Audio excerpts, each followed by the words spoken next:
This blackberry dump cake recipe was one of the first recipes I published to my blog back in, I think, 2014. And it's been popular ever since. It's actually one of the first recipes that went viral for me.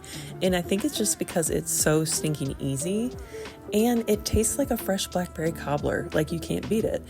You start with just a few cups of fresh blackberries. You can sub out fresh blueberries, fresh raspberries. I would not recommend frozen because it just has so much extra water in it. You make kind of like a pie filling. I usually squeeze 1 lemon over the top and then add in some brown sugar and then toss it all to combine and make just a super simple blackberry pie filling.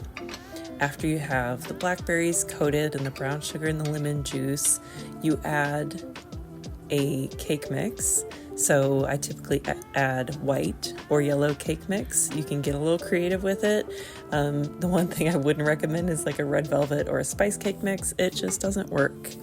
After that, you want to spread out the dry cake mix to make sure there's no thick spots. And then we're going to put butter on top.